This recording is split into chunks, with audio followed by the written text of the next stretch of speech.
ونسلم على رسوله الكريم أما بعد فأعوذ بالله من الشيطان الرجيم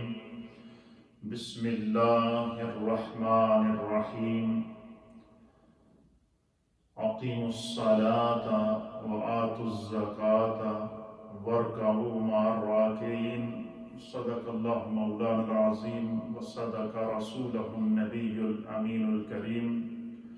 الصلاة والسلام عليك يا سيدي يا رسول الله وعلى آلك وأصحابك يا سيدي يا حبيب الله. حضرات محترم، زکوٰۃ اسلام کے بنیادی ارکان میں سے جو 5 پلر آف اسلام ہیں، جن کی بنیاد پر اسلام کی یہ پوری عمارت اللہ نے قائم کی ہے، ان میں سے تیسرا رکن زکوٰۃ ہے، تیسرا ستون زکوٰۃ ہے.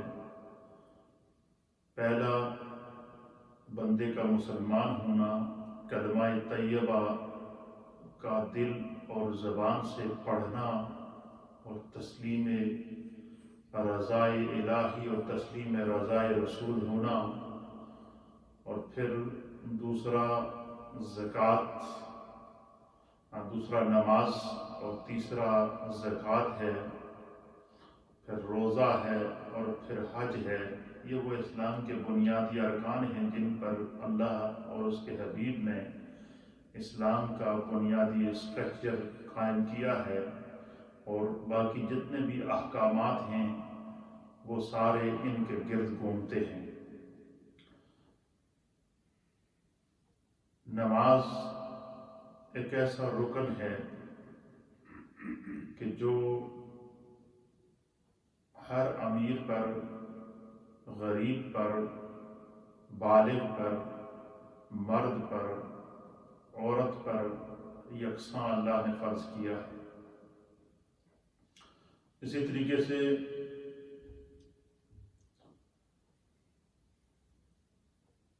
زکوٰۃ ہے تو اللہ رب العالمین نے ایک زکوٰۃ صاحب نصاب پر فرض کی ہے. پوری دنیا کا جو نظام معیشت ہے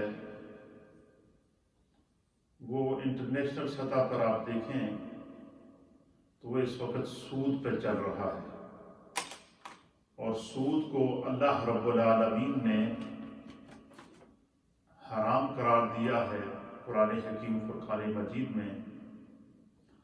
اب اللہ کے حبیب علیہ السلام جو اللہ کے آخری نبی بن کر دنیا میں تشریف لائے، خاتم النبیین بن کر آئے، امام الانبیاء بن کر آئے، سید الانبیاء بن کر آئے، سید الرسل بن کر آئے، خاتم النبیین بن کر آئے.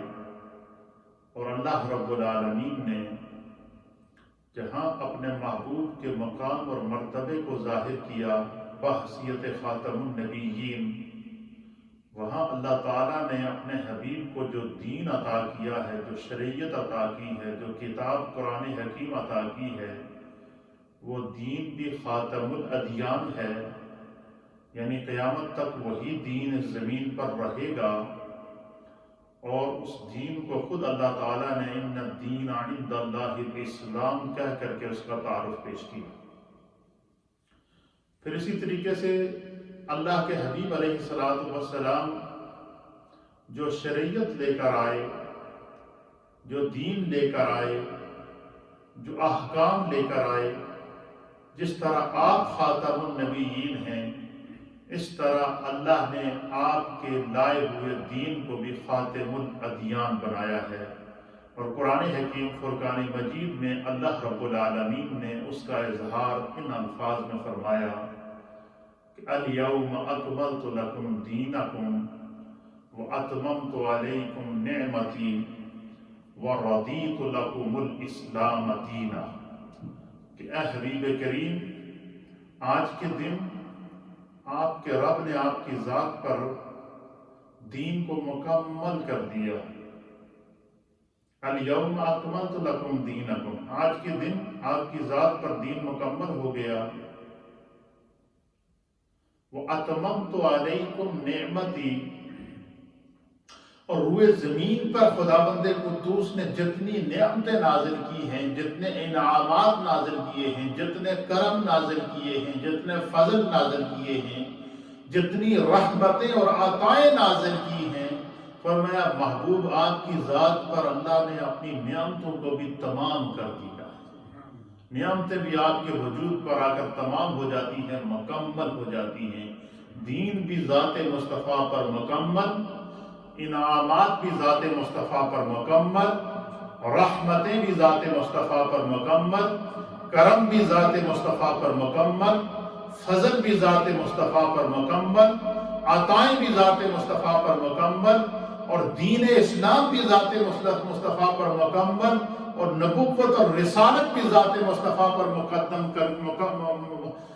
مکمل کر کے گویا اللہ رب العالمین کائنات عالم کو یہ پیغام دے رہا ہے،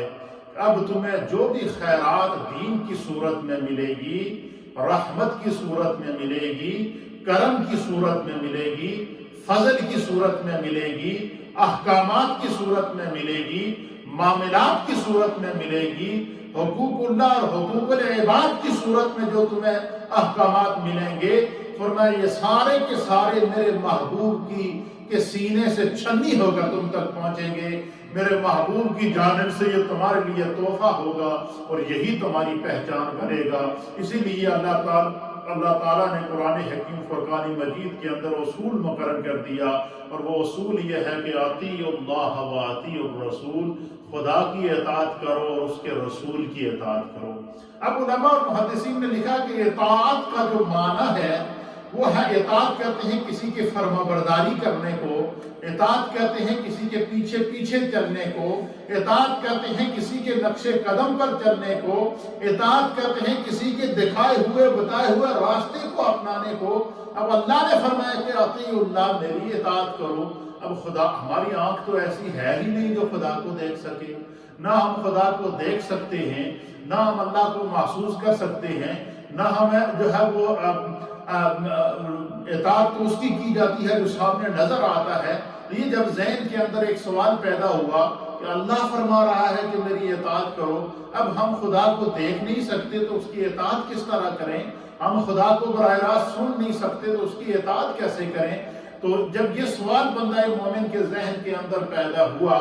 اللہ تعالیٰ نے اس سوال کا جواب بھی قرآن حکیم فرقان مجید کے دوسرے مقام پر ارشاد فرمایا۔ اللہ فرماتا ہے کہ مَن یُطِیعِ الرَّسُولَ فَقَدْ اَطَاعَ اللَّهَ، فرمایا جس نے میرے رسول کی اطاعت کی، جس نے میرے رسول کی فرما برداری کی، جو میرے رسول کے احکامات پر جس نے عمل کیا، جس نے میرے رسول کے بتائے ہوئے طریقے اور سلیقے کو اپنا لیا، جس نے میرے رسول کی سیرت کو اپنا لیا، جس نے میرے رسول کے کردار کو اپنا لیا، جس نے میرے رسول کی گفتار کو اپنا لیا، اور جس نے میرے رسول کے بتائے ہوئے احکامات کو اپنے لیے اپنی زندگی کا مطمع نظر کر دیا، تو فرمایا کہ جس نے میرے رسول کی اطاعت کی، در حقیقت اس نے خدا کی اطاعت کی۔ تو رسول کی اطاعت میں اللہ نے اپنی اطاعت رکھی ہے، رسول کی فرما برداری میں خدا نے اپنی فرما برداری رکھی ہے، رسول کے احکام ماننے میں خدا بندے قدوس نے جو ہے بندہ مومن کو اپنی رحمت کا مرکز بنا دیا ہے۔ اور یہی وجہ ہے کہ اللہ تعالیٰ اختیارات مصطفیٰ کو بیان کرتے ہوئے قرآن میں ارشاد فرماتا ہے کہ وَمَا آتَاكُمُ الرَّسُولُ فَخُذُوهُ وَمَا نَهَاكُمْ عَنْهُ فَانْتَهُوا، کہ فرمایا کہ جو میرے رسول جس کام کا تمہیں کرنے کا حکم دے دے وہی دین ہے۔ کیوں؟ کہ وہ اپنی مرضی سے کوئی بات کرتے ہی نہیں۔ کیوں نہیں کرتے؟ کہ اللہ کہتا ہے وَمَا يَنْطِقُ عَنِ الْهَوَىٰ إِنْ هُوَ إِلَّا وَحْيٌ يُوحَىٰ، کہ میرے محبوب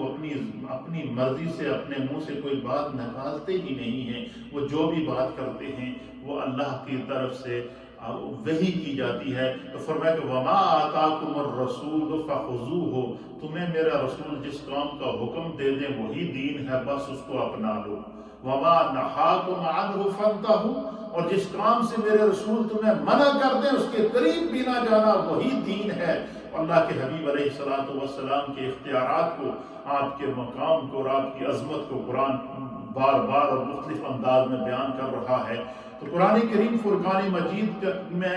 جو ہے وہ اللہ تعالیٰ نے جہاں نماز پڑھنے کا حکم دیا ہے اس کے ساتھ ہی زکوٰۃ دینے کا حکم دیا ہے۔ چونکہ اس دفعہ ہمارا جو رمضان کا ٹاپک ہے وہ احکام القرآن ہے، تو ان احکام القرآن کے اندر آج ہم زکوٰۃ کے احکام پر گفتگو کریں گے، کیونکہ رمضان المبارک کے مہینے میں اکثر لوگ اپنے اموال سے زکوٰۃ نکالتے ہیں، مائیں بہنیں اپنے زیورات سے زکوٰۃ نکالتی ہیں، صدقات دیتے ہیں لوگ۔ صدقات کی بہت ساری اقسام ہیں، کچھ صدقات وہ ہیں جنہیں صدقات واجبہ کہتے ہیں، جیسے زکوٰۃ اپنے مال سے ادا کرنا، کچھ وہ ہیں جو صدقات نافلہ ہیں، کچھ وہ ہیں جو صدقات جاریہ ہیں۔ تو یہ ساری وہ اقسام ہیں کہ جن کے بارے میں اللہ کے حبیب علیہ السلام نے اشارہ بھی فرمایا، الصدقۃ رد البلاء، کہ یہ جو بندہ اپنی مال سے زکوٰۃ نکالتا ہے، صدقات دیتا ہے، عطیات دیتا ہے، اللہ کے راستے میں مال خرچ کرتا ہے، تو خدا بندے کو دوست یہاں اس کو، اور ایک تو اس کا مال زکوٰۃ سے پاک ہوتا ہے، صدقات سے پاک ہوتا ہے، اس کے مال کی خدا حفاظت کرتا ہے، اور دوسری جو ہے وہ اللہ رب العالمین جو ہے اس کے سر پر آنے والی ہر طرح کی ابتلاؤں کو، آزمائشوں کو، مصیبتوں کو، دکھوں کو ٹال دیتا ہے۔ آپ نے دیکھا ہوگا کہ اس وقت امت ایک مشکل سے گزر رہی ہے، اور وہ مشکل کورونا وائرس کی صورت میں ہے، جس نے پوری انسانیت کو جکڑ کر کے رکھا ہوا ہے۔ ہر طرف ایک ابتلا کا عالم ہے، ہر طرف آزمائش کا عالم ہے، ہر انسان پریشان ہے، ہر مذہب والا پریشان نظر آ رہا ہے، پوری دنیا لاک ڈاؤن کے اندر نظر آ رہی ہے۔ یہ آزمائش خدا کی طرف سے ہے، اور ایسی آزمائشوں سے بچنے کے لیے اور ایسی آزمائشوں سے جو ہے وہ محفوظ رہنے کے لیے اللہ تعالیٰ نے قرآن و حدیث کے اندر ہمیں اللہ نے قرآن کے اندر اور اللہ کے حبیب نے حدیث کے اندر مومن کو یہ تعلیم فرمائی ہے کہ مشکل وقت آنے سے پہلے اپنے صدقات کو ادا کر دیا کرو۔ یہی وجہ ہے کہ نبی اکرم نور مجسم جناب سید العالمین محمد الرسول اللہ صلی اللہ تعالیٰ علیہ وآلہ وسلم کی مجلس لگی تھی، صحابہ اکرام ہدایت کے ستارے میرے آقا کی بارگاہ میں موجود تھے۔ اللہ کے حبیب علیہ السلام کی بارگاہ میں عرض کیا گیا کہ یا رسول اللہ، سب سے بہترین صدقہ کیا ہے، سب سے افضل صدقہ کیا ہے کہ وہ بندہ کرے تو خدا بھی خوش ہو جائے اور اس کا مصطفیٰ بھی خوش ہو جائے؟ حضور علیہ السلام نے فرمایا کہ راحت کے دنوں میں، خوشحالی کے دنوں میں، جب انسان کے پاس مال و دولت موجود ہو تو اس میں بجائے تکبر آنے کے وہ خدا کی بارگاہ میں اس مال کو خرچ کرے۔ اچھے دنوں میں کیا ہوا صدقہ، اچھے دنوں میں نکالی ہوئی زکوٰۃ، اچھے دنوں میں دیے ہوئے عطیات، اللہ کے حبیب نے فرمایا کہ یہ سب سے بہترین صدقہ ہے، اور اس کے جہاں اور بینیفٹس ہوتے ہیں۔ اللہ کے حبیب نے اس طرح اشارہ دیا کہ جب بندے کے اوپر کوئی مشکل ٹائم آئے، مصیبت آئے، آزمائش آئے، تو اچھے دنوں میں، راحت کے دنوں میں، خوشحالی کے دنوں میں اللہ کے راستے میں کیا ہوا صدقہ اس کو مصیبت سے بچا لیتا ہے۔ قرآن حکیم فرقان مجید میں 82 مقامات ایسے ہیں، 82 مقامات، 82 مقامات قرآن میں ایسے ہیں کہ جہاں اللہ تعالیٰ نے حکم فرمایا اقیموا الصلاۃ وآتوا الزکاۃ۔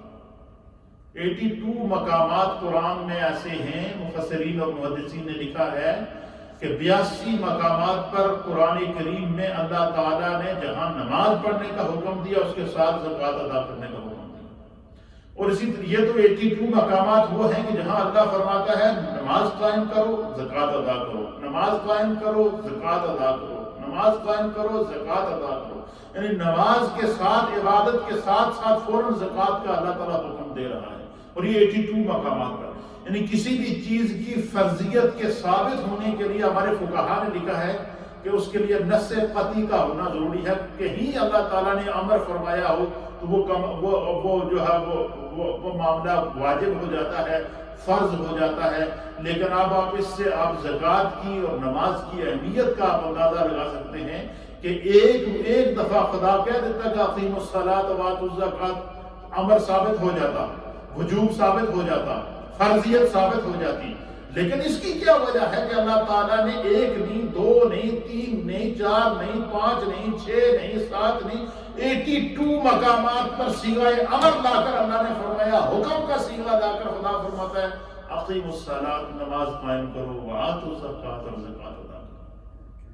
کرو. 82 مقامات. یہ بڑی سمجھنے کی بات ہے، یہ بڑی باریکی کی باتیں ہیں. ہمارے لوگ اس چیز کو سیریس نہیں لیتے، لیکن پہلے یہ سمجھے کہ قرآن کے اندر اللہ تعالیٰ نے 82 مقامات قرآن میں ایسے ہیں، 82 مقامات قرآن میں ایسے ہیں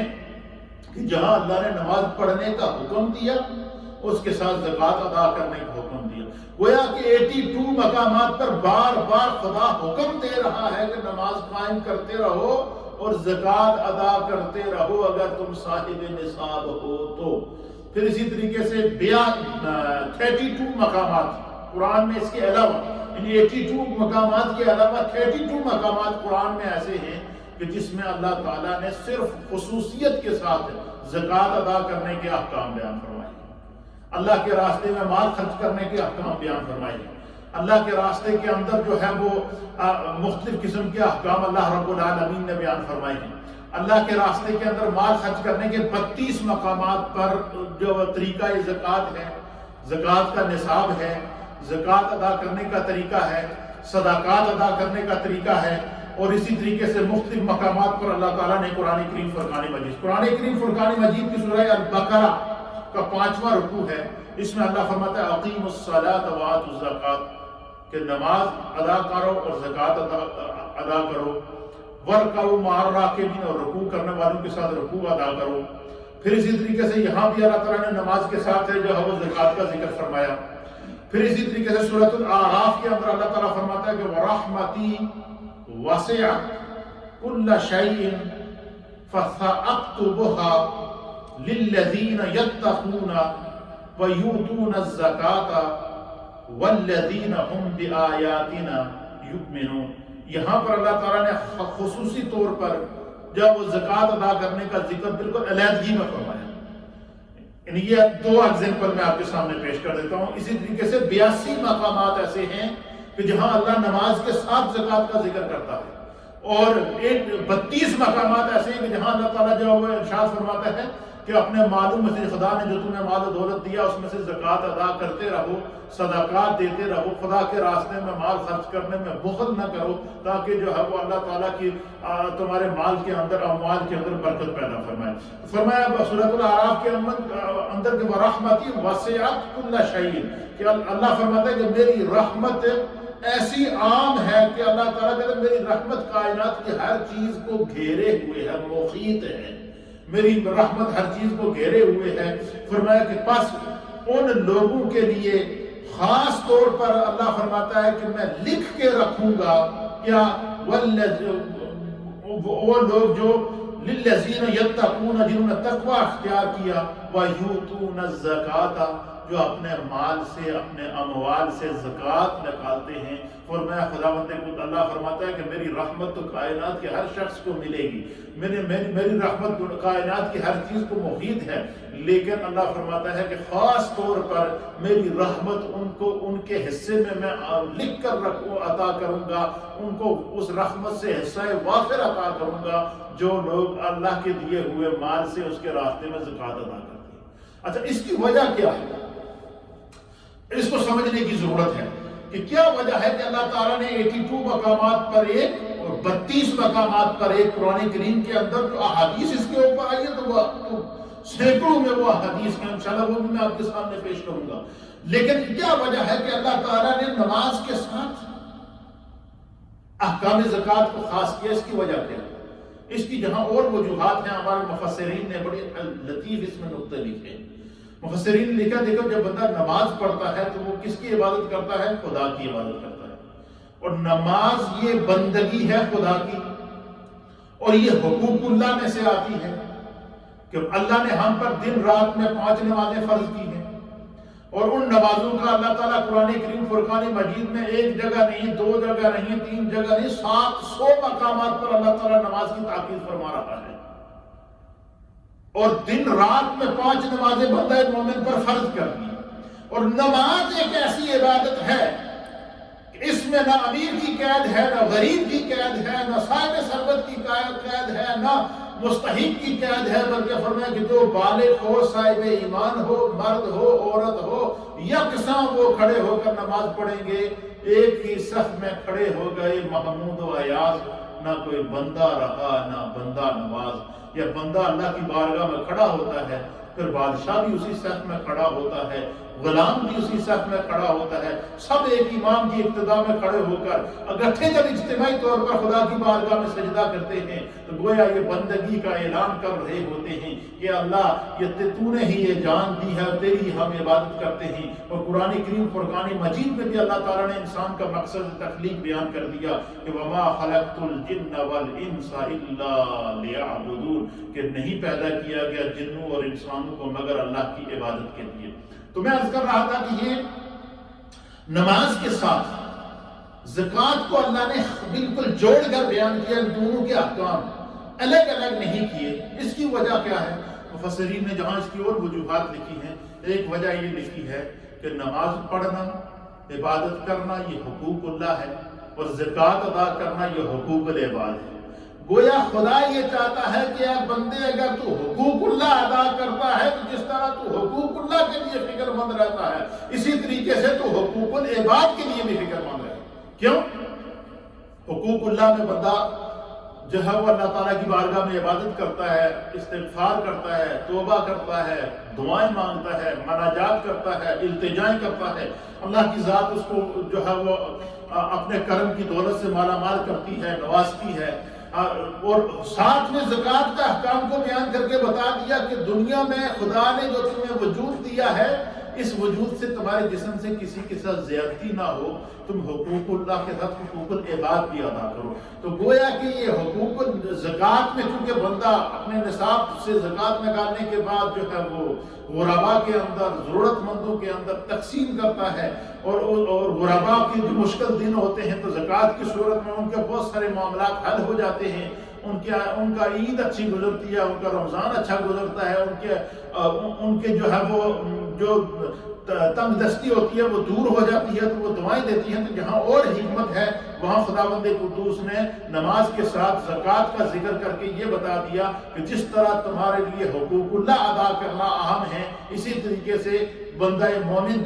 کو اللہ نے مادہ رحم عطا کیا ہے، اپنی شان رحیمی سے حصہ عطا کیا ہے۔ اس لیے بندے کو ہمیشہ ضرورت مند کا خیال رکھنا چاہیے، مستحق کا خیال رکھنا چاہیے، اور اپنے مال سے زکوٰۃ کو نکالنے کو اللہ تعالیٰ نے اور اللہ کے حبیب نے فرمایا کہ یہ غربا کا حق ہے، اور حقدار تک اس کا حق جب پہنچے گا تو پھر کیا ہوگا؟ تمہارا مال اللہ تعالیٰ پاک کر دے گا، تمہارے مال کی خدا حفاظت کرے گا۔ پھر اسی طریقے سے قرآن حکیم فرقان مجید کے اندر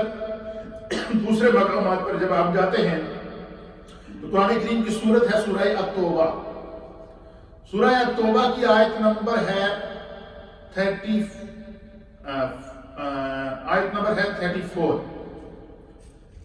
قرآن کریم کی سورہ توبہ پارہ نمبر 10 ہے اور اس کی آیت نمبر ہے 34۔ اس میں اللہ تعالیٰ نے ان لوگوں کو مخاطب کیا ہے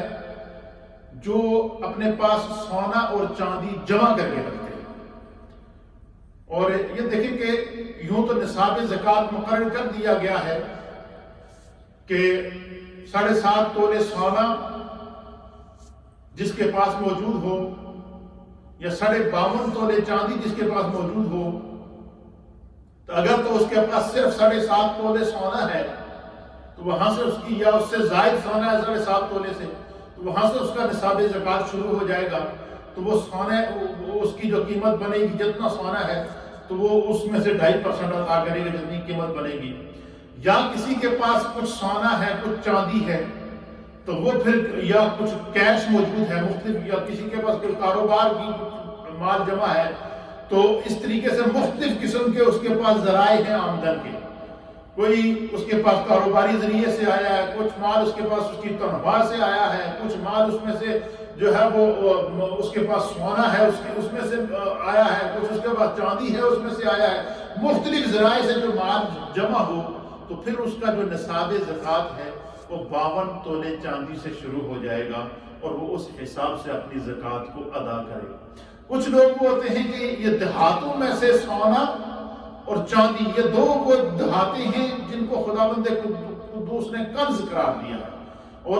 یہ ہر دور کے اندر ان کی اہمیت رہی ہے۔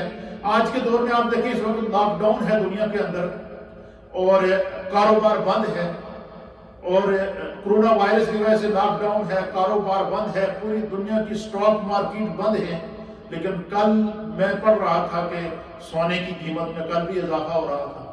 سونے کی قیمت کم نہ ہوئی۔ سٹاک مارکیٹ چلے یا نہ چلے، سونا اپنی جگہ اہمیت رکھتا ہے، سٹاک مارکیٹ چلے یا نہ چلے، چاندی اپنی جگہ اہمیت رکھتا ہے۔ کچھ لوگ وہ ہوتے ہیں کہ وہ مثلا کرنسی جو ہے وہ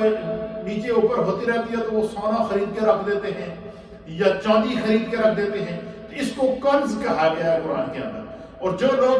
مال جمع کرنا یہ بری بات نہیں ہے، لیکن مال کا حق ادا نہ کرنا، یہاں اگر انسان کا مال بھی گنتی ہو جاتا ہے، خود بھی گنتی ہو جاتا ہے۔ تو قرآن کریم فرقان مجید کی سورہ توبہ کی آیت نمبر 34 کے اندر اللہ تعالیٰ نے ان لوگوں کو مخاطب کیا ہے جو اپنے پاس سونا اور چاندی تو جمع کر کے رکھتے ہیں۔ اس میں ہماری ماؤں بہنوں کے لیے خاص طور پر جو ہے بہت بڑا سبق ہے۔ قرآن کریم کی سورہ توبہ ہے، 10واں سپارہ ہے، اور اس کی آیت نمبر ہے 34۔ اس کے اندر اللہ فرماتے ہیں وَالَّذِينَ يَكْنِزُونَ الذَّهَبَ وَالْفِضَّةَ وَلَا يُنْفِقُونَهَا فِي سَبِيلِ اللَّهِ فَبَشِّرْهُمْ بِعَذَابٍ عَلِيمٍ۔ اب آپ اندازہ کر کے اس آیت کا ترجمہ آپ سنیں۔ اللہ فرماتا ہے کہ اور جو لوگ والذین یکنزون الذھب والفضہ، اور جو لوگ سونے اور چاندی کو جمع کر کے اپنے پاس رکھتے ہیں، ولا ينفقونها فی سبیل اللہ، اس کو اللہ کے راستے میں خرچ نہیں کرتے۔ اب سونا، اللہ کیا فرماتا ہے، جو لوگ سونا اور چاندی جمع کر کے رکھتے ہیں، مثلا کسی کے پاس سونا موجود ہے جو کئی تولے موجود ہے، یا کوئی بندہ ہے جو سونے کا کاروبار کرتا ہے، یا کوئی بندہ ایسا ہے، جیسے بعض خواتین ہوتی ہیں جن کے پاس کئی تولے سونا پڑا ہوتا ہے، لیکن وہ اس میں سے زکوٰۃ نہیں نکالتی، انہیں اس کی پرواہ نہیں ہوتی، تو اس کی آگے اس سے اگلی آیت کے اندر اللہ تعالیٰ نے اس کا جو وہ سزا بھی بیان کر دی ہے۔ تو اللہ تعالیٰ فرماتا ہے کہ وہ لوگ جو سونا اور چاندی کو جمع کر کے رکھتے ہیں، وَلَا يُنْفِقُونَهَا فِي سَبِيلِ اللَّهِ، اور اس کو اللہ کے راستے میں خرچ نہیں کرتے، فَبَشِّرْهُمْ بِعَذَابٍ عَلِيمٍ، تو اے محبوب آپ انہیں جہنم کے دردناک عذاب کی خوشخبری دیں۔ اچھا، پھر آگے دوسری آیت کے اندر اللہ فرماتا ہے، پھر میں ان آیات کی شان نزول پر بات کروں گا۔ دوسری آیت میں اللہ فرماتا ہے، اسی کے بعد والی آیت کے اندر، آیت نمبر 35 کے اندر اللہ فرماتا ہے کہ یوم یحما علیہا فی نار جہنم فتکوی بہا جباہہم وجنوبہم وظہورہم ھذا ما کنزتم لانفسکم فذوقوا ما کنتم تکنزون۔ اللہ فرماتا ہے کہ یوم یحما علیہا، فرمایا کہ جس دن وہ سونا اور چاندی، یعنی جن لوگوں نے دنیا میں سونا اور چاندی جمع کر کے رکھا اور اس میں سے زکوٰۃ ادا نہیں کی، اور وہ سونا ان کے پاس پڑا رہا، لیکن اس میں سے اس سونے میں سے زکوٰۃ ادا نہیں کی، خدا کا جو اللہ نے جو اس سونے کا حق ادا رکھا تھا مساکین کے لیے، ضرورت مندوں کے لیے، وہ انہوں نے سونے سے زکوٰۃ ادا نہیں کی، اس چاندی سے زکوٰۃ ادا نہیں کی۔ فرمایا بظاہر تو وہ سونے کو بے شک زمین کے نیچے چھپا کے رکھے، لیکن فرمایا کہ جب قیامت کا دن ہوگا تو کیا ہوگا؟ اللہ تعالیٰ فرماتا ہے کہ اس سونے اور چاندی کو تپایا جائے گا، گرم کیا جائے گا، اس کی جو ہے وہ اس کو گرم کرنے کے بعد کیا ہوگا؟ فرمایا کہ اللہ تعالیٰ ان کی پیشانیوں کو سے داغا جائے گا، ان کی پیٹھوں کو ان سے داغا جائے گا، ان کی جو ہے وہ دائیں اور بائیں جو وہ ان کو داغا جائے گا۔ گویا کہ جن بندے نے سونا اور چاندی جمع کر کے رکھا اور اس میں سے زکوٰۃ نہیں نکالی، تو قیامت کے دن فرمایا کہ وہ سونا اور چاندی گرم کر کے جہنم کی آگ میں اس کی پیٹھوں پر، اس کے چہرے پر، اس کے دائیں اور اس کے بائیں اس کو داغا جائے گا، یعنی اسی کا جمع کیا ہوا مال اس کے لیے جہنم کی آگ کا توق بن جائے گا۔ جہنم کی آگ کا کوڑا بن جائے گا، جہنم کی آگ کی سزا بن جائے گی۔ جب یہ آیات نازل ہوئی تو حدیث پاک کے اندر آتا ہے، حضرت عبداللہ ابن عباس رضی اللہ تعالیٰ عنہ بیان کرتے ہیں کہ جب یہ آیات نازل ہوئی نا والذین یکنزون الذھب والفضہ، تو فرمایا کہ صحابہ اکرام پر یہ آیت بڑی شاق گزری، صحابہ اکرام پریشان ہو گئے، اور صحابہ اکرام پریشان تھے تو حضرت فاروق اعظم رضی اللہ تعالیٰ عنہ، اللہ تعالیٰ فاروق اعظم کی قبر انور پر کروڑوں رحمت، وہ تو ہے یہ رحمت کے اندر، ان کو تو قبر بھی میرے آقا کے قدموں میں ملی ہے، ان کی زمین بھی وہ ہے جس زمین سے میرے آقا کو اللہ نے پیدا کیا، اسی زمین سے اللہ نے فاروق اعظم اور صدیق اکبر کو پیدا کیا، اور سیدنا فاروق اعظم وہ اللہ کے پیارے ولی ہیں اور اللہ کے محبوب کے وہ پیارے محبوب ہیں کہ جن کو اللہ تعالیٰ نے وہ بصیرت عطا فرمائی تھی کہ انہوں نے کسی کام کے بارے میں مشورہ دیا ہو تو اللہ تعالیٰ نے فاروق اعظم کی رائے کو قرآن بنا دیا، یعنی فاروق اعظم کی رائے کے مطابق خدا نے قرآن نازل کیا۔ 17 مقامات ایسے ہیں، 17 آیات ہیں، فاروق اعظم نے کسی بات کا مشورہ دیا ہو تو اللہ نے اس کو جو ہے وہ قرآن بنا دیا ہو۔ تو جب حضرت ابن عباس کہتے ہیں کہ جب یہ آیت نازل ہوئی کہ اللہ نے فرمایا کہ جس نے سونے اور چاندی کو جمع کر کے رکھا اور اس میں سے اگر اس نے زکوٰۃ نہیں نکالی تو قیامت کے دن اس سونے اور چاندی کو آگ میں تپایا جائے گا، اور ان کی پیٹھوں اور ان کے چہروں کو اور ان کی پشتوں کو اور ان کے دائیں اور بائیں جسم کے حصوں کو داغا جائے گا۔ صحابہ اکرام بڑے پریشان ہوئے۔ فاروق اعظم نے کہا کہ میں تمہاری اس پریشانی کو آسان کر دیتا ہوں، آئیں ذرا سرکار دو عالم صلی اللہ تعالیٰ علیہ وسلم کی بارگاہ میں چلتے ہیں اور حضور علیہ الصلوۃ والسلام سے عرض کرتے ہیں کہ یا رسول اللہ اس آیت کا مفہوم سمجھا دیں۔ صحابہ اکرام جب سے یہ آیت نازل ہوئی ہے بڑے پریشان ہیں، تو اللہ کے حضرت فاروق اعظم نبی پاک کی بارگاہ میں آئے تو حضور علیہ الصلوۃ والسلام کے سامنے اپنا یہ معاملہ پیش کیا کہ یا رسول اللہ آپ کے اصحاب پر یہ آیت بڑی شاق گزری ہے۔ تو حدیث کے اندر آتا ہے کہ تب رسول اللہ، سنن ابو داؤد شریف کی حدیث ہے کہ تب رسول اللہ صلی اللہ تعالیٰ علیہ وآلہ وسلم نے فرمایا کہ اللہ تعالیٰ نے زکوٰۃ صرف اس لیے فرض کی ہے کہ تمہارا باقی مال پاک ہو جائے، اور میں جتنا مرضی بندہ سونا جمع کر کے رکھے، جتنا مرضی بندہ چاندی جمع کر کے رکھے، جتنا مرضی بندہ مال جمع کر کے رکھے، لیکن اگر وہ اس مال میں سے حساب کر کے زکوٰۃ نکال دے گا تو اللہ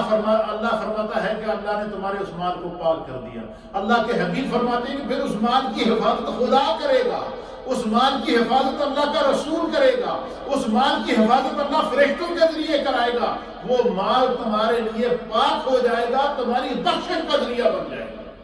یعنی وہ مال جس میں سے زکوٰۃ نکال دی گئی، صدقات دے دیے گئے، جتنا بھی مال بندے کے پاس بچا ہوا ہو وہ اس کے لیے بخشش کا ذریعہ بنتا ہے۔ وہ قیامت کے دن اس کی نیکیوں کا جب وزن ہوگا تو جتنے من اس کے پاس سونا ہوگا وہ بھی اس کی نیکیوں میں شمار ہوگا، کیونکہ اس نے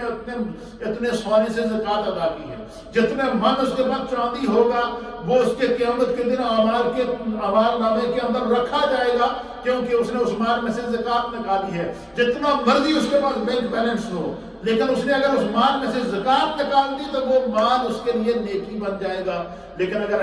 ہرس میں آ کر، لالچ میں اگر بندہ یہ کہے کہ میں زکوٰۃ نکالوں گا تو میرے مال میں سے کمی ہو جائے گی، تو فرمایا کہ وہی مال وہ پھر اس کے لیے نیکی نہیں بنے گا، وہ جہنم کی آگ میں تپایا جائے گا۔ قرآن بیان کرتا ہے سورۃ التوبہ کی آیت نمبر 34،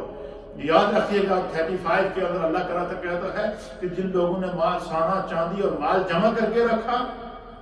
اور اس میں سے اگر انہوں نے زکوٰۃ نہیں نکالی، نصاب کو پہنچے اور انہوں نے زکوٰۃ نہیں نکالی، تو فرمایا کہ وہ تو دنیا سے چلا جائے گا، اس کا مال پیچھے اس کے ورثاء تقسیم کریں گے، آپس میں لڑتے رہیں گے، اور سزا قیامت کے دن وہ خود بھگتتا رہے گا اور اسے جہنم کے عذاب سے گزرنا پڑے گا۔ تو نبی پاک صلی اللہ علیہ وسلم نے حضرت فاروق اعظم سے فرمایا کہ اللہ تعالیٰ نے زکوٰۃ اسی لیے فرض کی ہے تاکہ تمہارا باقی مال پاک ہو جائے، جتنا مرضی مال ہو، لیکن اگر بندہ اس میں سے زکوٰۃ نکالے گا، صدقات نکالے گا، اس مال کا حق ادا کرے گا، تو قرآن ہمیں یہ بتا رہا ہے، اللہ کے حبیب کا فرمان ہمیں یہ بتا رہا ہے کہ پھر وہ مال پاک ہو جاتا ہے، وہ مال اس کا مال بھی اس کے لیے نیکی بن جاتا ہے۔ پھر اسی طریقے سے حضرت ام سلمہ رضی اللہ تعالیٰ عنہ بیان کرتی ہے کہ میں نے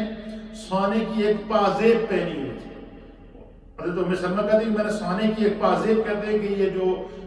پاؤں کے اندر ایک ہار سا بنا ہوتا ہے، پاؤں کے اندر پہنتے ہیں، اس کو پازیب کہتے ہیں۔ ام سلمہ کہتی ہیں رضی اللہ تعالیٰ عنہ کہ میں نے سونے کی ایک پازیب پہنی ہوئی تھی، جب یہ آیت نازل ہوئی تو میں نے عرض کیا یا رسول اللہ کیا یہ بھی کنز ہے،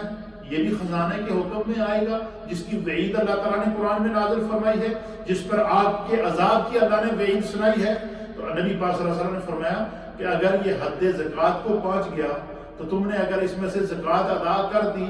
تو پھر یہ تمہارے لیے نیکی ہے، اور اگر تم نے زکوٰۃ ادا نہیں کی تو پھر اس کا حکم بھی وہی ہے جو کنز کا حکم ہے کہ قیامت کے دن اس سونے کو تپا کر اس کو پیش کیا، اس کو جلایا جائے گا۔ اسی طریقے سے تیسری حدیث ہے، اسی آیت کے شان نزول میں مفسرین نے لکھی ہے، اس کو امام فخر الدین رازی نے بھی تفسیر کبیر کے اندر ان آیات کی تحت لکھا ہے، علامہ محمود آلوسی نے ان آیات کے تحت لکھا ہے، اسی طریقے سے صاحب تفسیر کبیر اور دیگر مفسرین نے اس کو نقل فرمایا ہے کہ حضرت ابن عمر رضی اللہ تعالیٰ عنہما بیان کرتے ہیں کہ جس مال کہ نبی پاک صلی اللہ علیہ وسلم نے اس طرح اشارہ دیا ہے کہ جس مال کی تم نے زکوٰۃ ادا کر دی وہ مال 7 زمینوں کے نیچے بھی ہو، وہ کنز نہیں ہے، وہ تمہارے لیے نیکی ہی نیکی ہے۔ یعنی کسی کے پاس اگر اتنا خزانہ ہو کہ اس کے کمرے بھرے ہوئے ہوں، اس کے پاس اتنا سونا ہو کہ اس نے زمین کے اندر کنویں کھود کر ان کو رکھا ہوا ہو، جس طرح کہ عرب کی سرزمین آج بھی سونا اگل رہی ہے، تو کسی کے پاس اگر اتنا سونا ہو کہ اس کے گھر بھرے ہوئے ہیں، اس کی دکانیں بھری ہوئی ہیں، اس سونے کے ساتھ اس نے بڑے بڑے کنویں کھود کر زمین کے اندر اس کو دبا کے رکھا ہوا ہو، تو فرمایا وہ سونے کا اگر اس نے زکوٰۃ ادا کر دی تو وہ قبض نہیں ہے، وہ نیکی ہے۔ لیکن اگر زکوٰۃ ادا نہیں کی تو وہ سارے کا سارا اپنے لیے جہنم کا عذاب جمع کر رہا ہے۔ اسی لیے نبی پاک صلی اللہ علیہ وسلم نے حدیث کے اندر ارشاد فرمایا کہ قیامت کا دن ہوگا، فرمایا کہ امیروں کے مقابلے میں نبی پاک نے فرمایا کہ سب سے پہلے جنت کا دروازہ میرے لیے کھولا جائے گا۔ حضور نے فرمایا سب سے پہلے میں جنت میں داخل ہوں گا۔ سرکار نے فرمایا میرے ساتھ جنت میں ابو بکر اور عمر داخل ہوں گے۔ پھر سرکار نے فرمایا میری امت میں سے سب سے پہلے جنت میں میری امت کا وہ طبقہ جائے گا جو میری امت کے غرباء اور مساکین ہوں گے۔ کیوں؟ کہ انہوں نے دنیا میں تکلیفیں کاٹی ہوئی ہوتی ہیں، اور حضور نے فرمایا کہ جو لوگ غرباء اور مساکین کو زکوٰۃ ادا کرتے ہیں، صدقات دیتے ہیں، ان کا خیال رکھتے ہیں، تو فرمایا قیامت کے دن وہ پہچانیں گے ان کو، اللہ سے کہیں گے یہ بار الہ یہ بڑا نیک انسان ہے، اس نے تنگ دستی میں ہمیں کام دیا تھا، اس نے تنگ دستی کے اندر ہمارا خیال رکھا تھا۔ تو قرآن حکیم فرقان مجید کی یہ آیات حضرت ابن عمر رضی اللہ تعالیٰ عنہ کیا کہتے ہیں کہ جس نے زکوٰۃ ادا کر دی اس کا سونا چاہے 7 زمینوں کے نیچے ہو وہ قرض نہیں ہے، اور جس مال کی زکوٰۃ تم نے ادا نہیں کی خواہ وہ ظاہر ہو وہ پھر بھی قرض ہے، اور اگر کسی نے چھپا کے رکھا ہوا ہو پھر بھی قرض ہے۔ وہ جس طرح بھی بندہ رکھے، فرمایا کہ اگر اس نے اس مال میں سے زکوٰۃ ادا نہیں کی تو پھر اسے جو ہے وہ اس میں سے گزرنا پڑے گا۔ یہ قرآن حکیم فرقان مجید کی 4 آیات میں نے صرف تمہید کے طور پر پیش کی ہے۔ اس کا مفہوم کیا ہے؟ مفہوم صرف سمجھنے کی بات یہ آگے انشاءاللہ میں اگلے درس کے اندر احادیث لے کر آؤں گا، پھر نصاب زکوٰۃ لے کر آؤں گا، پھر زکوٰۃ کس طرح نکالنی ہے، یہ سارے مسائل میں انشاءاللہ 2-3 دروس کے اندر بیان کر دوں گا۔ آج صرف اتنا بات آج کے درس میں یہ بات یاد رکھیں کہ اللہ تعالیٰ نے قرآن حکیم فرقان مجید میں 82 مقامات پر نماز کے ساتھ زکوٰۃ ادا کرنے کا حکم دیا۔ قرآن میں 32 مقامات ایسے ہیں کہ جہاں پر صرف زکوٰۃ ادا کرنے کا، اللہ کے راستے میں مال خرچ کرنے کی اللہ نے ترغیب دی ہے۔ اور پھر اسی طریقے سے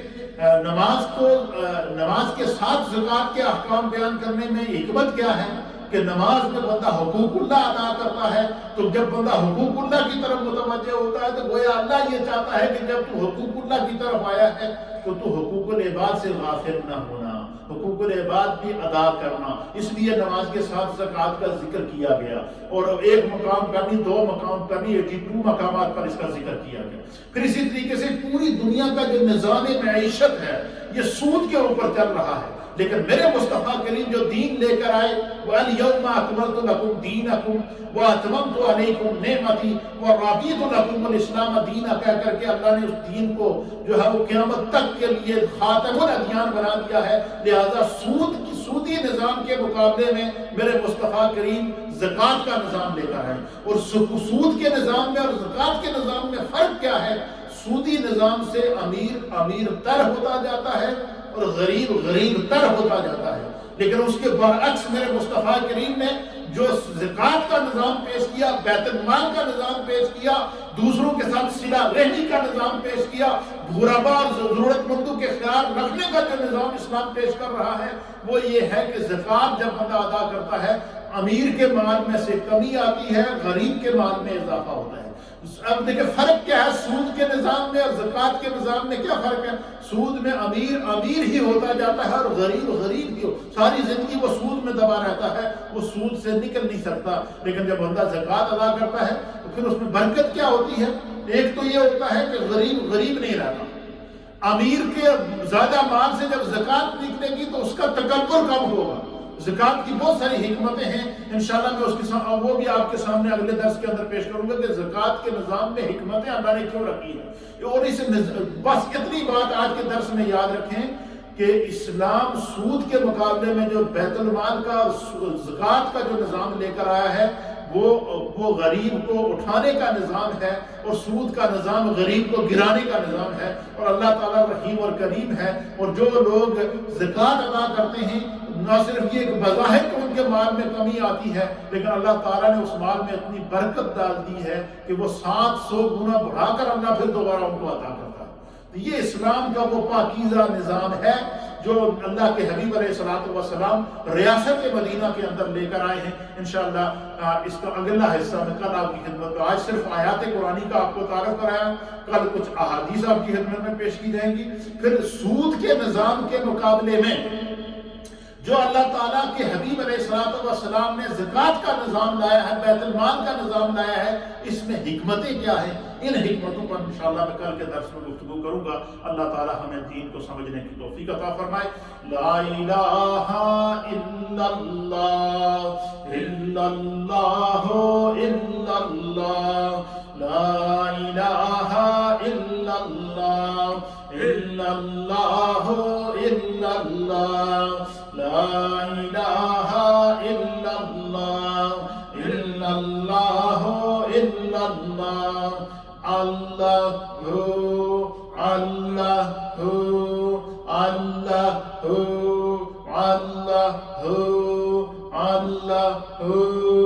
اللہ